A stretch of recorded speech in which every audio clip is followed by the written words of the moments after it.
Ìròyìn láti iléeṣẹ́ Àtótó Arére Online TV. Kò sí ohun tí mo fẹ́ ju pé kí wọ́n ju àwọn ọlọ́pàá tó ṣekú pa ọmọ mi sẹ́wọ̀n gbére lọ. Ìyá Sulaiman Ayéyẹmí ló pariwo bẹ́ẹ̀. Látàrí ìròyìn tó jáde lọ́jọ́ Ìṣẹ́gun Túsìdeè ọjọ́ 5 oṣù kọkànlá ọdún 2024 tá a wà yìí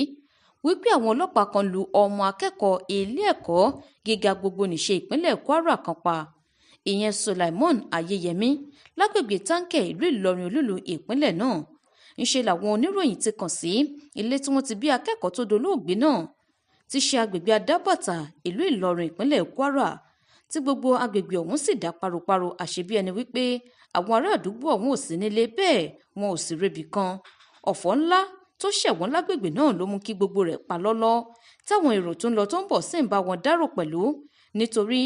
omijé lójú òun arò lẹ́nu ni Alhaja Fausat Ayéyẹmí Karim fi ń ṣàlàyé bí ọ̀rọ̀ ikú ọmọ rẹ̀ Sulaiman Ayéyẹmí ṣe jẹ́. Alhaja Ayéyẹmí tó jẹ́ ìyá olóògbé náà sọ wípé owó àti ẹ̀bẹ̀ lọ́dọ̀ ẹnikẹ́ni kò lè tán ọgbẹ́ tí ikú tó pa ọmọ náà ti dá sí òun lọ́kàn, nítorí náà ìdájọ́ òdodo nìkan ló lè nu omijé ìbànújẹ́ kúrò lójú òun nípa wípé kí àwọn ọlọ́pàá tó ṣekú pa ọmọ òun jẹ ìyà ẹ̀ṣẹ̀ wọn, káwọn náà lè mọ bó ṣe ń rí lára. Alhaja Ayéyẹmí sọ wípé akẹ́kọ̀ọ́ nínú ìmọ̀ kọ̀ǹpútà ni ọmọ òun nílé ẹ̀kọ́ gbogbonìṣe poli tó sì ti kẹ́kọ̀ọ́ yege pẹ̀lú, kódà oṣù kínní ọdún 2025 tó ń bọ̀ yìí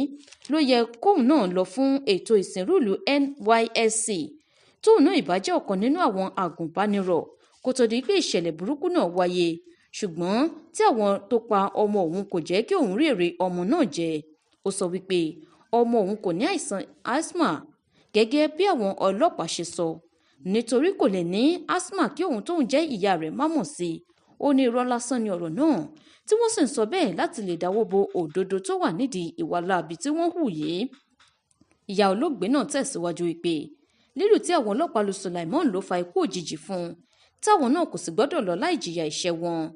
Bákan náà ni ìyá Sulaiman ṣàlàyé wípé obìnrin ni wọ́n fi dẹ páńpẹ́ fún ọmọ òun, gẹ́gẹ́ bó ṣe jẹ́ wípé ìlú Àbújá ni òun gbé, ṣùgbọ́n àlàyé tí wọ́n ṣe fún òun ni wípé ibi tí Sulaiman ti ń gẹrun orí rẹ̀ ló wà lọ́jọ́ náà nígbà tí ọmọbìnrin kan pè kó wá bá òun ní oríta agbègbè Táǹkẹ̀. Ìgbà tó débẹ̀ wọn ò rí ara wọn, léyìí tí ó sì mú kí Sulaiman tún pe ọmọbìnrin náà lórí aago, tí ọmọbìnrin náà sì ní kí Sulaiman júwe irú aṣọ tó wọ̀ kí òun lè rí i, tó sì jẹ́ wípé bí Sulaiman ṣe ń ṣe àlàyé irú aṣọ tó wọ̀ fún ọmọbìnrin náà tán ni àwọn ọlọ́pàá he lásọ mú. Ó ní ọmọbìnrin ọ̀hún ni wọ́n fi dẹ páńpẹ́ fún ọmọ òun.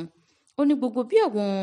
ènìyàn tó wà ní agbègbè ọ̀hún lọ́jọ́ náà ṣe ń pariwo pé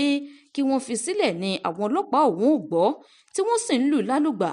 bẹ́ẹ̀ ni wọ́n ń jan ìdí ìbọn mọ́ lórí. Bó tilẹ̀ jẹ́ wípé àwọn kan sọ wípé nítorí gbèsè 200,000 náírà tí Sulaiman jẹ ọ̀rẹ́ rẹ̀ kan ni onítọ̀hún torí ẹ̀ mú ẹjọ́ Sulaiman lọ ságọ́ ọlọ́pàá láti wá bá gba owó náà, èyí tó padà já sí ikú fún olóògbé ọ̀hún. Ọ̀gá àgbà iléeṣẹ́ ọlọ́pàá Ganmọ ní ìyá Sulaiman sọ wípé ó ti wá bẹ òun àtàwọn ẹbí, ṣùgbọ́n èsì òun kò lè yí padà wípé ìdájọ́ òdodo ni òun fẹ́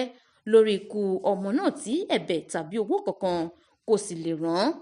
Bákan náà ló jẹ́ kí ó di mímọ̀ wípé àti kékeré lòun ti ń re ọmọ náà bọ̀ kó tó di pé àwọn ọlọ́pàá kan wá dédé ṣekú pa á lójijì.